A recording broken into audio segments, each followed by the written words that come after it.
Opa, boa tarde, pessoal. Agora com vocês, a palestrante Mayumi Shingaki, com a palestra de infraestrutura como código com Terraform, automatizando ambientes e nuvem. Uma salva de palmas para ela.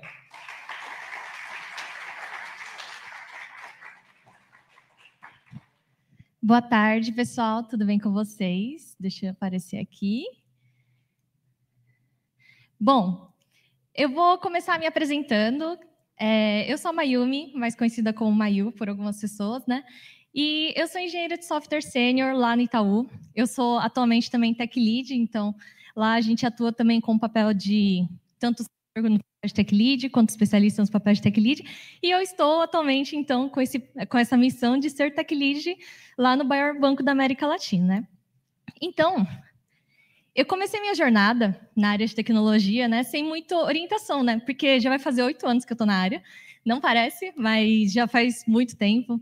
E nessa época, quando eu entrei na área de tecnologia, eu não tinha muito acesso à informação em relação a coisas do mercado, então pode parecer que, tipo, já existia YouTube, mas a gente não tinha a quantidade de criadores de conteúdo que a gente tem hoje em dia, né?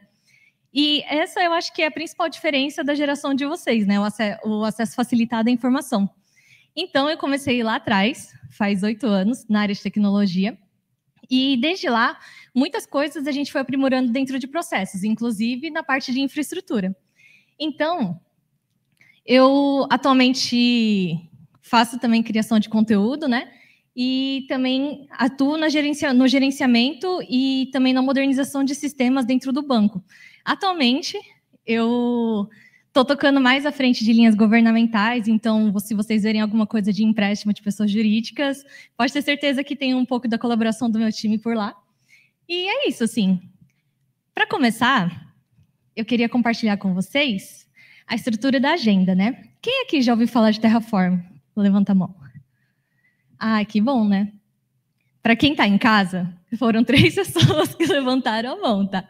Então, eu acredito aqui que seja contato de muita gente pela primeira vez, e eu vou falar também sobre um conceito que é muito importante, que é inerente quando a gente fala de Terraform, que é o IAC. Aí eu vou falar um pouquinho, então, sobre o que é, então, a infraestrutura como código, que é o IAC, o Terraform, então, o que é, para que serve, como vive, como é que a gente usa esse negócio, né?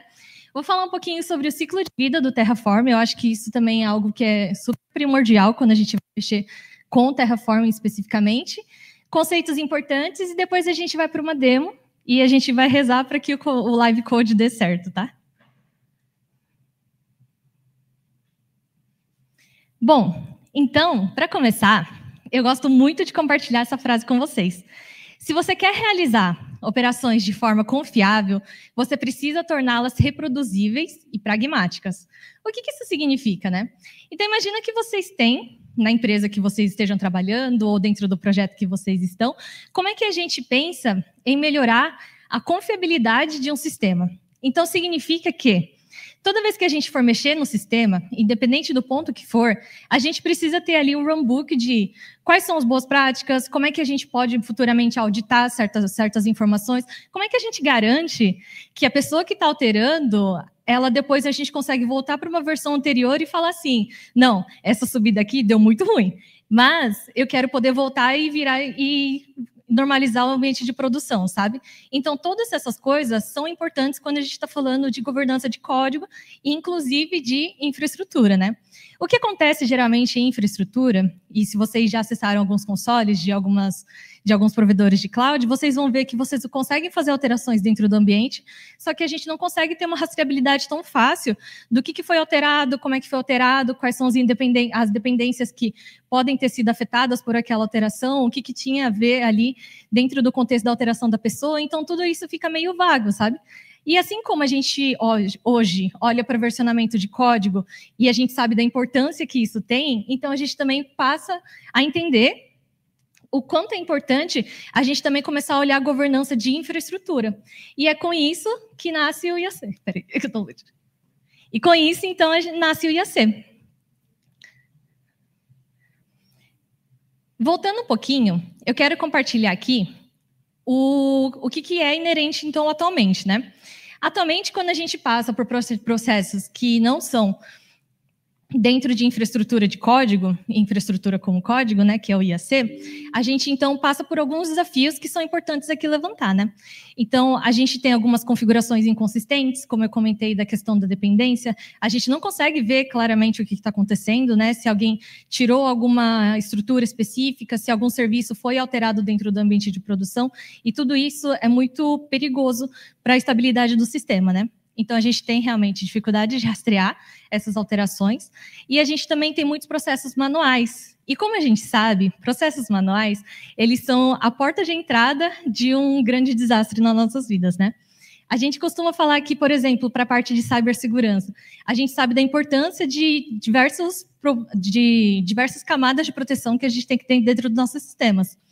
Mas o que geralmente acontece é que a maioria das falhas de segurança vem por pessoas como nós, assim, que estamos aqui vivendo nossa vida normal, meros mortais, que vão lá e abrem uma brecha de segurança para a pessoa, sabe? Então, a gente vai lá e vira e fala assim, a minha senha agora, para facilitar, vai ser 1, 2, 3, 4, 5, 6. Ou, para facilitar, eu tenho a mesma senha em, tipo, diversos sites, diversos serviços na web, etc., sabe? Então, toda vez que a gente está falando de algum processo que é manual, a gente tem muita propensão de erros, inclusive dentro de um sistema. O que acaba dificultando, inclusive, para a réplica e escala de aplicações, certo?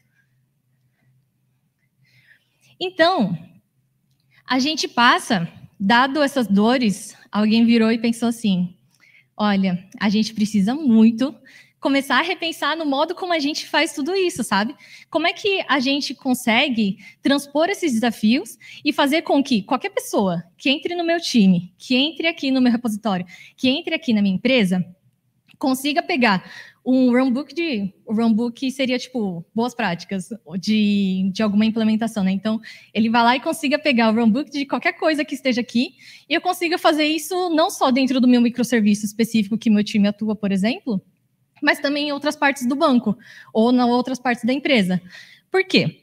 Porque imagina assim, que você tem um time de segurança que ele fala assim, olha, toda vez que eu tenho uma dependência de serviço X, então eu quero que essa dependência de serviços, desse serviço em específico, por exemplo, uma fila, uma mensageria, tenha sempre as mesmas políticas, independente do lugar do banco. Por quê? Porque eu quero que, tipo, esse aqui não tenha todas as permissões possíveis. A gente sempre dá as menores permissões para que a gente saiba que aquele serviço, aquele microserviço, aquele componente, ele tem apenas as permissões que são necessárias para fazer o que ela precisa fazer. A gente não quer virar para um usuário e falar assim, ó, tal usuário de admin aqui, faz o que quiser. Dá certo? Dá certo. Mas é isso que a gente quer? Duvidoso, entendeu? Então, a gente aqui começa a olhar para uma infraestrutura como código, numa nova abordagem, e a gente passa a ter gerenciamento, manutenção e versionamento, que são coisas que a gente já conhece do versionamento de código normal, como, por exemplo, a gente usa, sei lá, GitLab, GitHub, tem mais um, mas eu esqueci. Mas a gente tem diversos versionadores no mercado, né? E a gente consegue trazer todas essas coisas que são benefícios desses versionamentos, como, por exemplo, a parte de governança, para dentro da infraestrutura. Então, a gente passa a conseguir provisionar a infraestrutura através de código. Então, a gente vira e fala assim, todos os processos manuais que antes eu virava e falava assim, olha, quero provisionar, por exemplo, um bucket, que é um balde. Eu quero provisionar o bucket dentro da AWS. Eu conversei com alguns organizadores, entendi aqui que vocês tinham mais familiaridade com a AWS, então eu vou falar de alguns serviços AWS, tá? Então aqui a gente tinha, por exemplo, um bucket, e aí para criar bucket eu tenho duas alternativas, né? Eu posso virar lá no console e colocar assim, tipo, criar. Aí ele foi e criou um bucket, né? Que é onde você pode colocar, tipo, informações, qualquer tipo de informação, sabe? Que você queira depois tratar. Então, eu posso fazer isso, clicar 2 botões e tá tudo certo. Isso é um jeito também mais tranquilo. Ou eu posso virar e colocar dentro do meu código e provisionar por código e fazer com que ele passe por uma esteira e garantir que aquela criação tenha alguns tipos de processo que a gente gostaria. Eu vou falar especificamente da parte da criação. Mas, posteriormente, a gente pode colocar todas essas coisas que a gente quer, como normalização, a governança ou a garantia de algum tipo de qualidade, para dentro de uma esteira, por exemplo, integrando com o GitHub Actions. Eu vou mostrar mais do lado da criação, de como é que a gente faz o provisionamento, como é que a gente consegue fazer um mapeamento de alteração, state form, coisas desse tipo.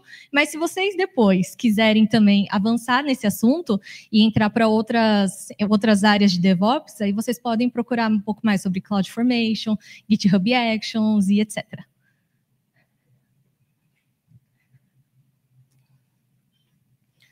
Então, vou falar um pouquinho mais sobre a parte de benefícios, né?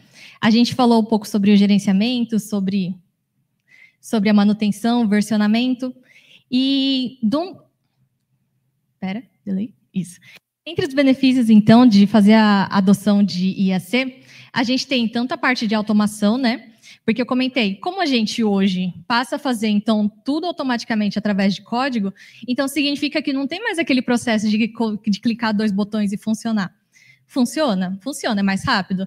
Para as pessoas que estão entrando nesse mundo de cloud, talvez seja mais fácil. Mas com o tempo, vocês vão ver que conseguir provisionar coisas através de código também vai ser uma mão na roda, sabe? Existe uma curva de aprendizado, mas depois que passa, ele é muito legal, assim, de mexer. Confia em mim, gente. Aqui a parte de automação, então, a gente consegue reduzir a intervenção manual e a gente consegue fazer o provisionamento mais rápido, né?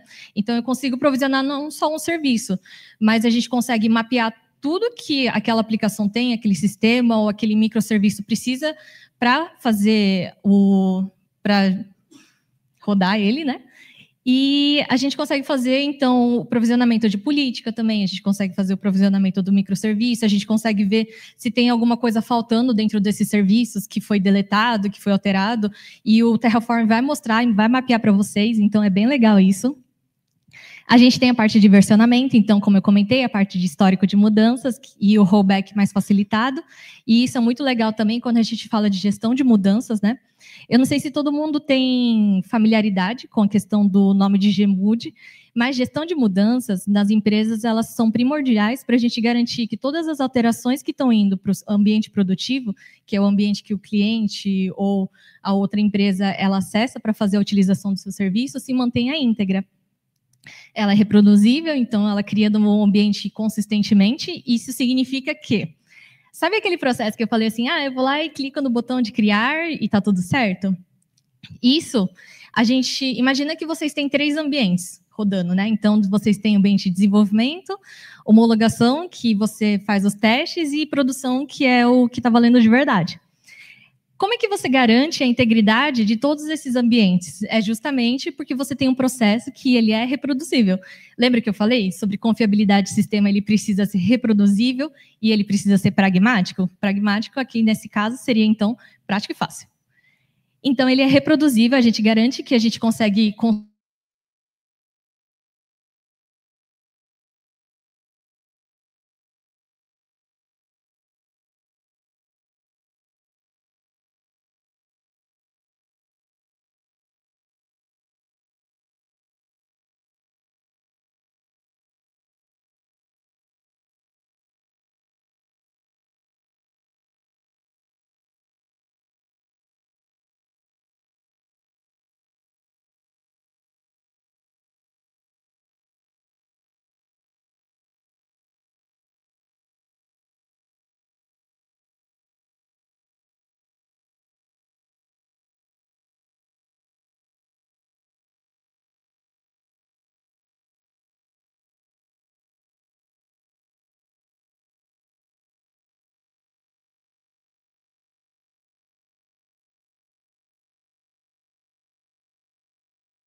garantir maior segurança dentro do código.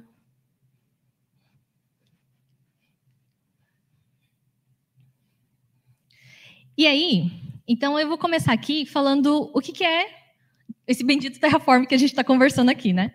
Então, o Terraform, ele é uma ferramenta, que ele é open source, e ele é desenvolvido pela HashiCorp, que é o nome da empresa que faz isso. Então, ele é uma aplicação de código, é uma ferramenta de código aberto, né? Ele é multi-cloud, então isso é super legal, porque eu dei o exemplo da AWS, mas você poderia utilizar tanto no GCP quanto no Azure, e ele utiliza uma linguagem específica que se chama HCL, né? Que é o HashiCorp Configuration Language. E tudo isso faz com que ele possa ser uma ferramenta gratuita, que você consegue, então, escrever a sua infraestrutura, e ele tem uma documentação muito legal. Então, isso acaba facilitando muito o provisionamento de muitos recursos. Quando vocês forem lá no site da HashiCorp e verem lá, tipo, como é que eu faço provisionamento de um recurso na AWS? Aí ele vai ter uma aba de AWS, vai ter todos os serviços que você consegue provisionar, quais são todos os parâmetros que você precisa preencher para que aquilo rode efetivamente. E é bem legal, assim, eu super recomendo. Deixa eu só beber uma aguinha aqui.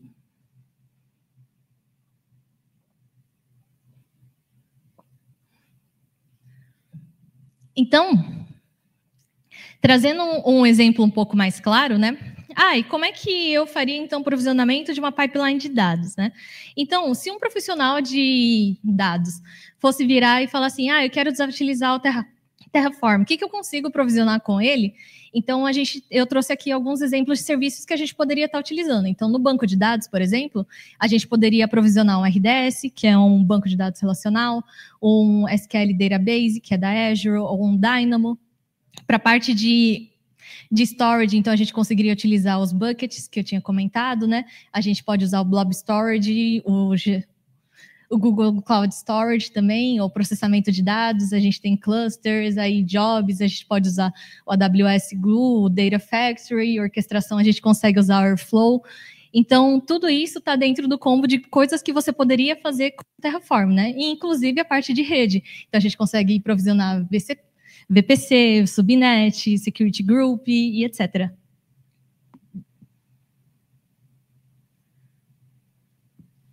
E aqui, então, vou começar a entrar um pouco sobre os conceitos do Terraform, né? Porque eu falei para vocês assim, o Terraform é super legal e tal, mas como é que a gente efetivamente começa a usar isso, sabe? Aí, um pouco antes de como a gente começa a usar, então, eu queria passar aqui os conceitos, né?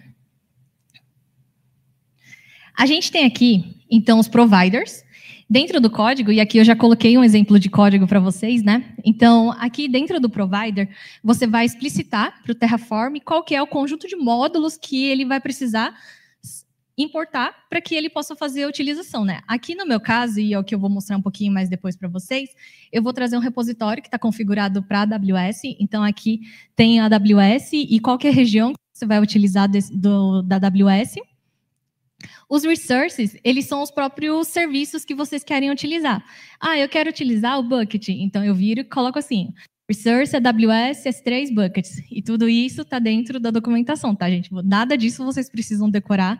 E, inclusive, ou ChatGPT ou Gemini também, as inteligências artificiais, elas ajudam muito dentro desse processo. Então, você vai fazer, sei lá, uma demo, vai fazer alguma experimentaçãozinha, tipo, experimenta colocar assim, eu quero provisionar um bucket na AWS, me ajuda a escrever um código em HCL, sabe? E tudo isso, tipo, ele faz em, sei lá, 2 segundos. É muito legal. Então, aqui você explicita para... Nossa Senhora, dicção. Você explicita para ele o resource que você quer, o recurso que você está colocando e o nome que você quer. Aí aqui a gente tem o bucket, Terraform, Initial Bucket. E toda vez que você quiser, então, referenciar esse bucket em específico, então esse nome bucket que eu tinha colocado aqui é o nome que ele vai estar, então, utilizando dentro do código. Continuando aqui, a gente também tem a utilização de variáveis que a gente pode colocar. Então, aqui dentro de variáveis, a gente pode configurar ele como input, output, né? E ele vai ser, então, basicamente, as configurações variáveis que você tem dentro da sua aplicação.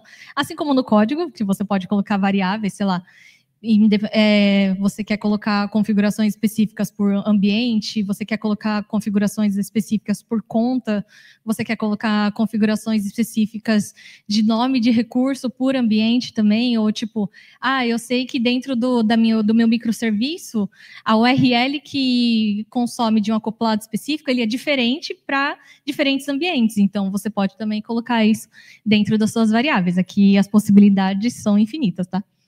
E aqui no state file, nada mais é que um arquivo JSON que ele armazena, então, o estado da sua infraestrutura.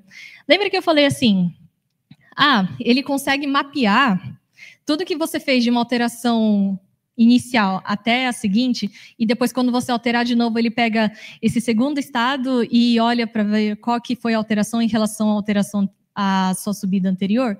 Então, tudo isso ele faz através desse Terraform TF-State. Ele pega o estado, então, da sua implantação e ele, então, faz uma configuração com base nisso.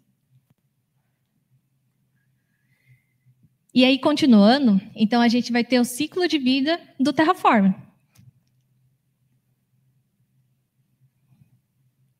Então, o ciclo de vida do Terraform, ele vai utilizar, através daquele TF-State que eu tinha comentado, ele vai fazer, então, a inicialização desse serviço, que nada mais é que virar e falar assim, eu liguei aqui o Terraform. Então, o Terraform init, que é um dos comandos que a gente vai ver posteriormente, então, nada mais é que isso. Então, a gente vai fazer a inicialização aqui, ele vai planejar, vai fazer a aplicação, que é a implantação propriamente dita, a gente faz o gerenciamento desses estados, faz a atualização posterior que seja, e aí a gente vai fazer uma nova configuração ou coisas de alteração que você deseja, né?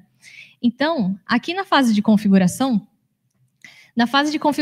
a gente quer nada mais do que fazer a escrita do código. E como é que a gente faz isso, né? Então, na fase de configuração, a gente vai definir a infraestrutura do código que a gente quer provisionar dentro do HCL. Então, nesse ponto, é super importante também ter claro sobre qual que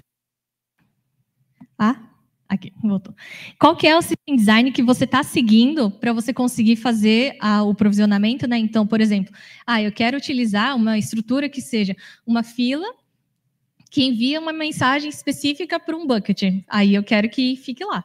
O que eu vou fazer com esse bucket? Depois não sei, mas eu estou guardando essas informações de uma forma unificada. Então, eu estou garantindo de que existe uma fila e ela precisa enviar informações, então ela precisa ter as permissões necessárias para enviar informações para o bucket, e dentro do bucket ele precisa também ter as configurações de aonde eu quero armazenar essas informações, do tipo, vai existir uma pasta, vai existir um arquivo específico, vai existir, sei lá, um serviço serverless, ou tipo um Azure Function, ou um AWS Lambda, que vai fazer a intermediação desses dados, que vai tratar algum desses dados para que possa chegar lá, ou do tipo, não, eu tenho, sei lá, os logs da minha aplicação. Aí eu quero que toda vez que eu logue uma informação específica, por exemplo, qual que era o saldo da pessoa no momento que ela foi fazer uma consulta do saldo bancário dela. Então, aí eu quero que todas essas informações fiquem guardadinhas. Então, toda vez que eu logo essa informação, eu quero que eu coloque dentro desse bucket? Não sei. Então, tudo isso precisa estar bem claro, sabe? Antes da gente pensar em configuração de repositório. E aqui, então, para fazer o provisionamento da infraestrutura, a gente vai fazer a utilização da linguagem de HCL, e ele é bem tranquilo, tá? Em arquivos.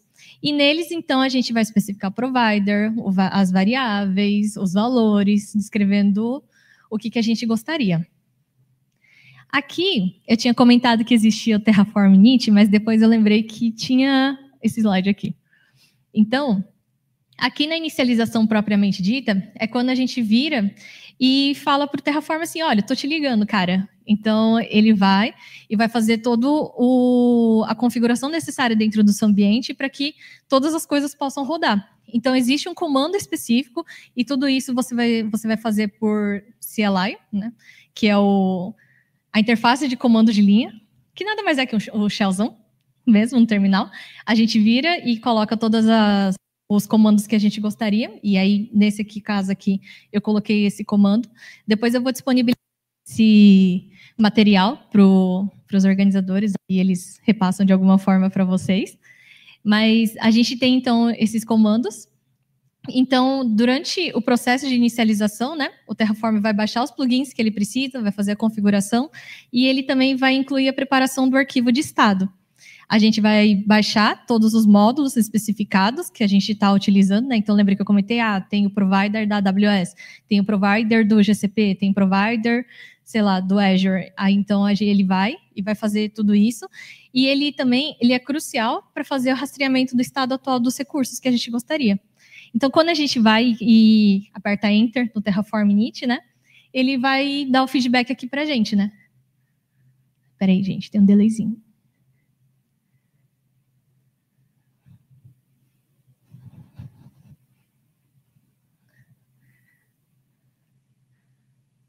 Ixi, não está atualizando. Deu uma atualizada aqui na live, eu acho que é só a lentidão da internet, só um segundo. Nossa, não dá para ler, não. Acho que agora melhorou, ó. Mas aqui, quando você coloca Terraform init, então ele vai te dar o feedback de que, olha, agora você pode começar a utilizar o Terraform, tá? É isso que está escrito, traduzindo.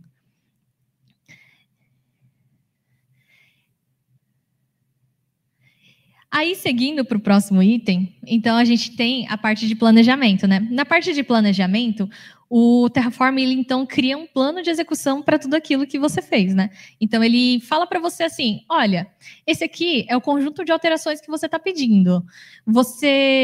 Aí ele vai te mostrar, por exemplo, eu estou criando um item, não, eu estou deletando um negócio que eu vi que tem divergente, coisas desse tipo, ele vai aparecer, então, nessa fase de planejamento.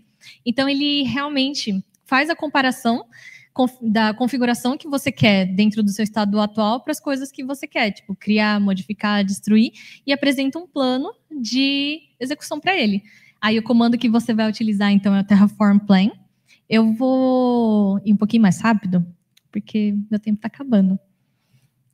Então, aqui a gente tem a execução do Terraform Plan. E aqui eu coloquei para vocês, ó. Ele mostra o que está sendo adicionado, né? Aqui no meu caso, ele tem vários maisinhos, tá? Eu não sei se dá para ver, mas tem vários maisinhos e aqui tem, por exemplo, eu estou adicionando uma região, estou adicionando uma política, eu estou adicionando o ID dentro de um objeto, sabe? E tudo isso ele está mostrando aqui. E aí aqui, ó, ele mostra também as variáveis que ele utilizou para isso. Então ali eu tinha, por exemplo, aquele nome que eu tinha colocado de initial bucket, aí ele está colocando aqui, ó, dentro de bucket.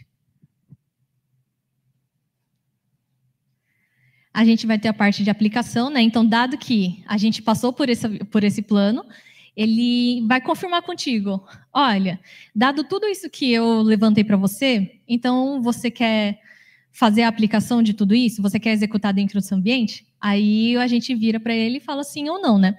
Então, aqui é a etapa de confirmação e a interação dos APIs dos provedores para realmente realizar as ações que a gente gostaria que ele fizesse. Então, quando a gente coloca o Terraform Apply, ele vai perguntar assim, você tem certeza que você quer fazer tudo isso que você está pensando em fazer? Aí você escreve sim, sim. E dado que, então, a gente escreve sim, então, ele vai fazer a confirmação da aplicação e ele vai mostrar o log de execução daquilo. Eu juro que o próximo slide é isso. E depois ele mostra o resumo do que foi feito, né? Então, ele mostra num sumário lá embaixo sobre quantos recursos foram adicionados, quantos foram deletados e etc.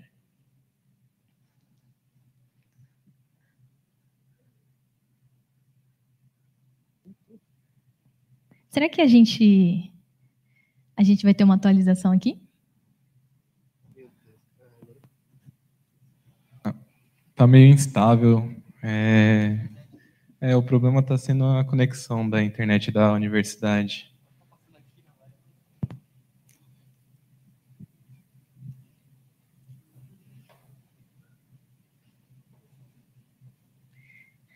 É porque aqui ainda dá, entendeu? Mas depois, quando tiver hands-on, aí eu acho que fica ruim, porque aí não vai dar para acompanhar.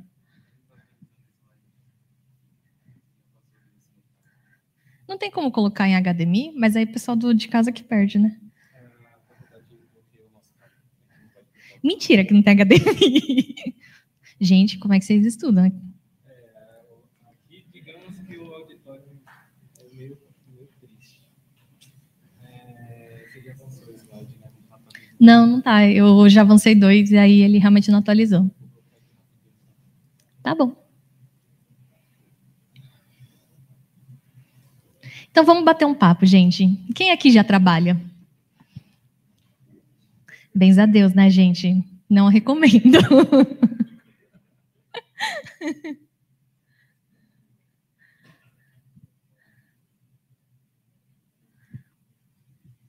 Vocês têm alguma pergunta para me fazer de tudo que a gente já passou até aqui?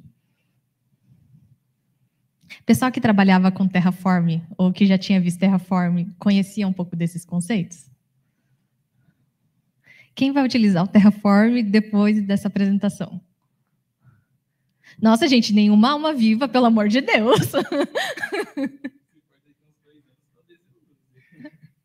Mas, ó, se vocês um dia quiserem ir para o Itaú, aí vocês sabem que lá a gente usa esse aqui. Então, aí é bom conhecer um pouco, tá?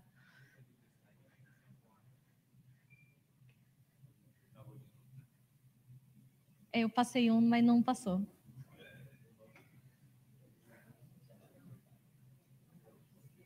Passou, passou.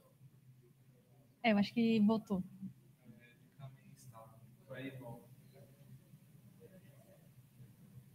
Bom, então, aqui continuando, né? Para a parte de gerenciamento, então, nada mais é do que um processo que ele vai fazer continuamente dentro da sua aplicação, para que ele possa garantir de que ele esteja atualizado ali com a última versão que ele jogou para o ambiente. E o bom é que ele sempre vai fazer isso com base no estado atual da sua conta, né? Então, imagine que eu fiz um provisionamento de um serviço no código, só que aí alguma bendita pessoa virou e falou assim: que negócio é esse que foi feito aqui? Não, eu vou tirar, porque eu acho que está errado. Aí a pessoa foi e deletou lá direto no console. Não tem problema, porque o Terraform ele vai virar e falar assim: olha, tem um recurso que foi deletado. Então, na próxima vez que eu virar e colocar Terraform Play, ele vai identificar que houve uma alteração e que houve um update ali em relação ao que ele tinha realizado, e ele vai provisionar novamente. Então, tá tudo certo aqui. E aqui, então, na fase de atualização, ele vai atualizar aquilo que você estava modificando dentro da configuração existente e vai, então, evoluir para corrigir a sua infraestrutura.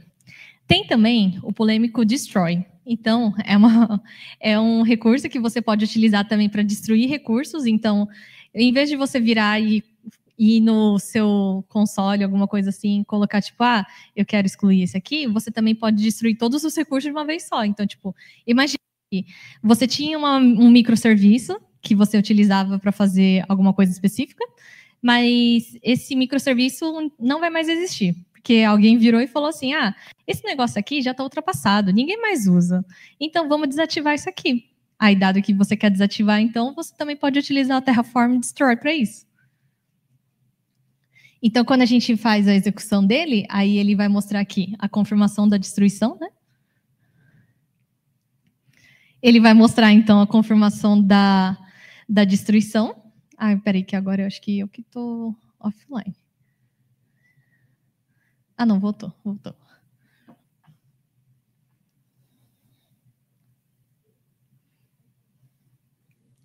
Tá, estou aqui. Então, ele vai confirmar a destruição daquele recurso que a gente está...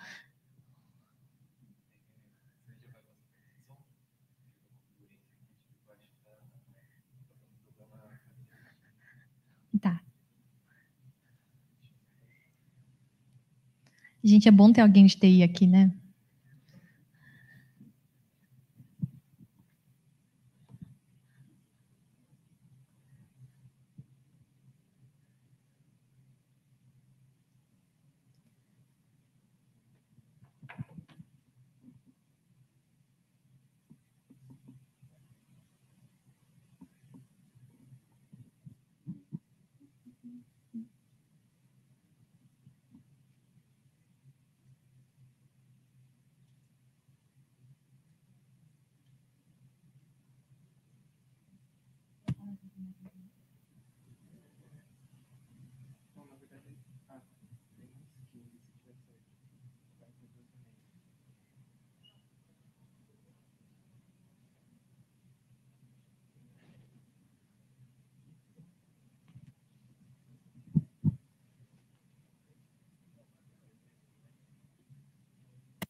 Obrigado, mas pode deixar então aqui.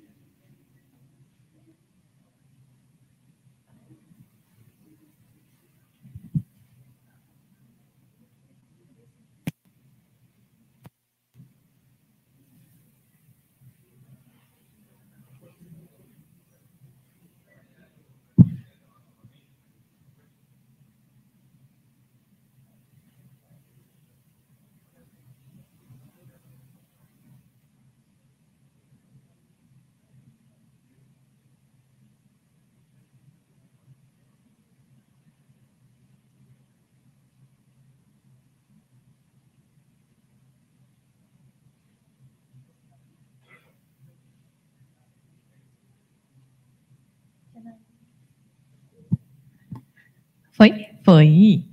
Então, a gente aqui vai fazer a confirmação da destruição e ele vai mostrar para você quantos recursos ele destruiu. E agora a gente vai para o monomassa, né? Porque eu virei e falei um bando de termo, falei que dava para fazer um bando de coisa e a gente quer ver tudo isso acontecer, né? Então, eu vou aqui mostrar um repositório que foi configurado para utilizar o Terraform. Não é esse, esse.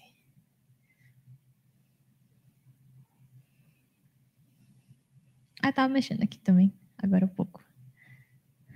Mas aqui, então, é um repositório que foi configurado para que eu possa utilizar o Terraform.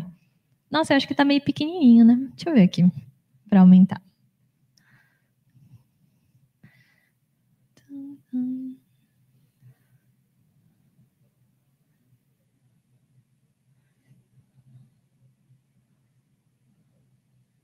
Não, não me ajudou.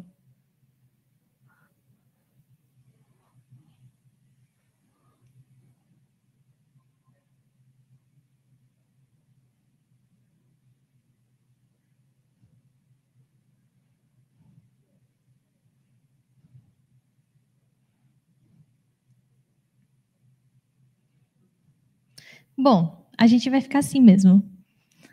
Aqui, então, eu vou descrevendo para vocês coisas que foram realizadas, né? Aqui a gente tem, então, uma pasta de infra, definir como infra, porque faz sentido ser infra, né? Então, aqui dentro da minha pasta de infra, eu coloquei um exemplo do que a gente geralmente faz, né? Então, a gente tem uma pasta de inventory, e dentro dessa pasta de inventories, eu coloco, então, as variáveis ou a configuração de pré-módulo que a gente pode colocar. Então, aqui dentro do ambiente de desenvolvimento, então eu tenho aqui, por exemplo, duas variáveis. Uma que se chama env, e aí ele vai estar com o nome de dev, e outra com o nome da conta e aonde eu quero mandar essa informação que a gente quer. Então, esse aqui é um exemplo de estrutura que a gente poderia utilizar, né? E dentro do meu arquivo de main, então, tem tudo que o meu Terraform vai precisar para utilizar, né? Então, eu tinha comentado, por exemplo, da parte do provider, ele vai estar aqui, ó, tá vendo? O provider AWS, aí aqui vai estar o resource com o nome que a gente gostaria. Aqui tem provisionando também exemplo de fila, tudo isso está dentro da documentação, então, volto a dizer, não precisa decorar nada. Aqui, então, a gente tem o resource com o nome, que a gente também gostaria. Aí a gente faz a configuração de políticas aqui. Não precisa, a parte de políticas, eu coloquei aqui só por uma questão de facilidade, tá? Mas, geralmente, a parte de política a gente pode colocar também nos inventories ali, e tem uma pastinha de policy. Aí a gente faz só o referenciamento. Referenciamento? A referência, isso. Para lá. A gente aqui também pode fazer configuração de notificações do bucket, então todas as funcionalidades que cada um dos serviços também que você pode utilizar e você também pode utilizar aqui dentro do Terraform. E isso também está descrito dentro da documentação de quais o Terraform permite você utilizar. Mas geralmente a maioria das funcionalidades você consegue utilizar. Aqui eu também faço a configuração de role que a gente quer utilizar para dentro da Lambda. Aqui no meu caso eu tenho uma Lambda, por quê? Porque eu tenho uma fila que você recebe, que envia uma mensagem, uma Lambda intermedia, e essa Lambda envia informação para o bucket. Então a estrutura é essa.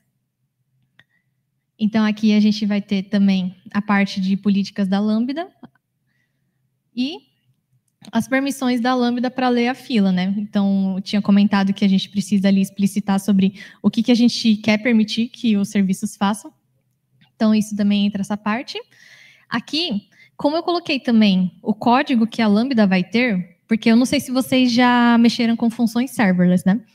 Mas dentro de uma função serverless, significa que eu consigo utilizar uma estrutura de uma aplicação inteira.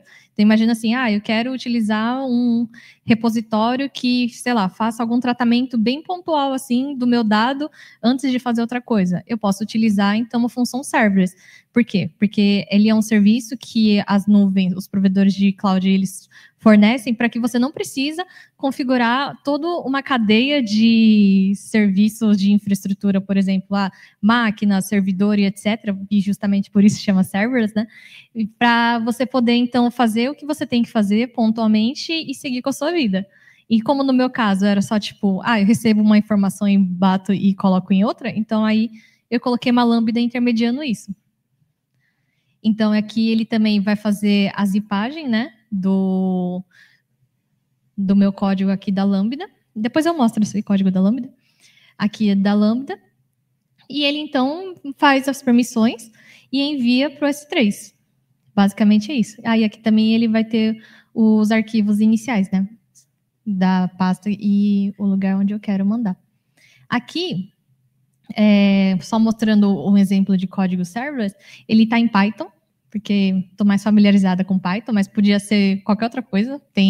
Dá para você usar Lambda com diversas linguagens, é bem legal também de utilizar. E aqui, então, para cada evento, para cada evento que a gente tem, né? Então ele vai ler as linhas da mensageria, as mensagens que a gente tem, e ele vai então jogar para o meu bucket. Aqui mostrando um pouquinho sobre a questão, não posso mostrar isso aqui. Ali nas variáveis, depois vou ter que trocar, droga. Mas aí, ali nas variáveis, então tem a configuração da minha conta propriamente dita. E é isso. Aqui o TF state que eu tinha comentado, né?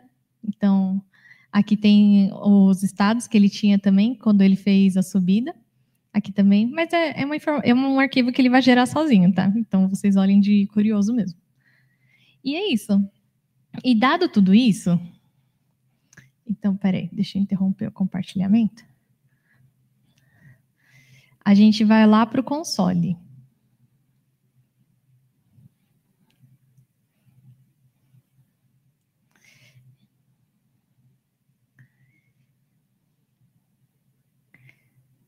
Então, aqui, ó, eu tenho a relação, por exemplo, de filas, que foi criado aqui com o Terraform. Aqui também tem o bucket e também tem a Lambda, aqui dentro do serviço da Lambda. Aí, então, tem SQS. Aí, eu tinha comentado aqui, ó, que vocês podiam fuçar. Aqui, se vocês clicarem em criar função, aí vocês podem ver, ó, todas as linguagens que você pode utilizar, tá? Então, aqui tem uma série de linguagens e as versões que tem suporte para isso. É bem legal.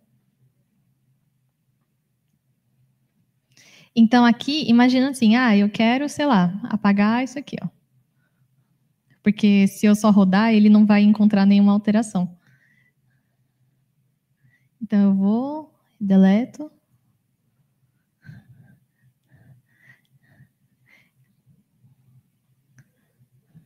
Eu fui e deletei. Aí, agora a gente vem para cá. Aqui, ó, deixa eu só ver se já está inicializado. Ó. Mas aqui, toda vez que eu vou, então, fazer a utilização do Terraform, eu venho aqui no meu terminal e eu coloco para ele inicializar. Então, aqui, ó, tá vendo? Ele vai mostrar que você agora já pode utilizar o Terraform, né? E ele fala assim, tente rodar Terraform Plan para ver as alterações que são requeridas para sua infraestrutura, né? Então, aqui, eu vou em Terraform Plan. Aí, agora, ele vai ver o que aconteceu e ele vai mostrar aqui para a gente.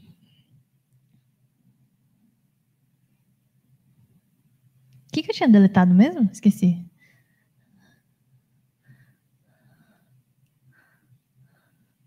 A fila. Era fila? Não lembro. Ah, eu tô compartilhando só, pera. Gente, por que vocês não me avisaram?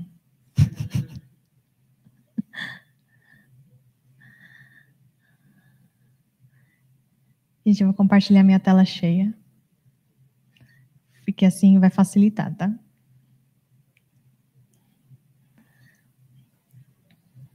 Mas aqui, ó, quando eu rodei o Terraform Init, então ele vai mostrar para mim aqui, ó, as versões que ele está utilizando, né? E ele vai me falar, então vai me dar esse feedback do tipo, olha, o seu Terraform foi inicializado. Aí, aquela parte, a mensagem que eu li era essa aqui, ó. Então ele vai te falar, olha, deu tudo certo, tá? Aí, a partir do momento que ele deu tudo certo, então eu fui e rodei o Terraform Plan, que aí, então eu quero que ele mostre para mim tudo que teve de atualização e o que foi feito, né? Ó. Ele mostrou aqui, ó, olha, a AWS Lambda Function foi deletado. Então, aqui ele vai falar assim, então eu vou criar uma fila SQS para você de volta. Aí ele vai mostrar tudo que ele vai fazer. Aí, com base nisso, então eu quero que ele realmente aplique tudo que ele tem para fazer.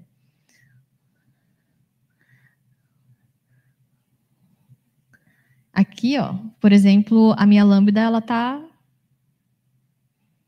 não está aqui. Então eu vou fazer o Terraform Apply, porque aí então eu quero aplicar todas essas alterações.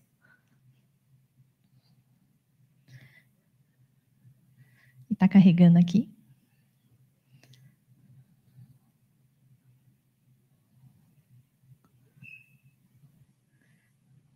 Nossa, e eu deletei o que demora mais para fazer. Ah, ó. E aqui, ó, ele então vai perguntar se eu realmente quero aceitar todas essas alterações que ele vai fazer dentro do meu código. Aí eu escrevo sim. E ele vai fazer, então.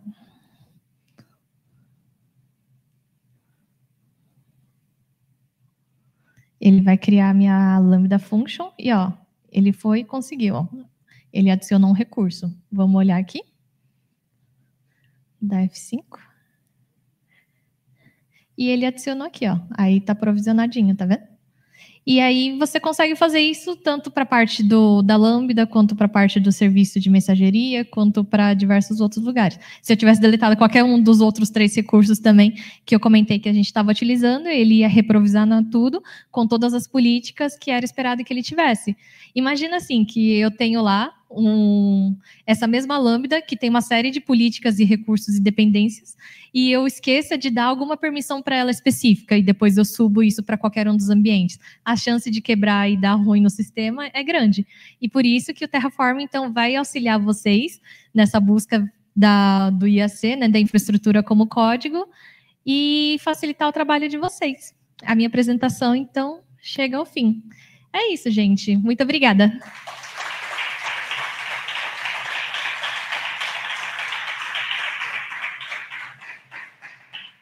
E, gente, se vocês também quiserem me contatar ou tiverem alguma dúvida da apresentação e vocês... Aí a gente consegue plotar aqui? E vocês quiserem me adicionar tanto no LinkedIn quanto no Instagram, eu estou por aqui. Eu também compartilho eventos de algumas comunidades técnicas que eu participo, né? Tanto da NodeBR quanto da OMakers Code, então sintam-se à vontade. E é isso. Obrigada, gente.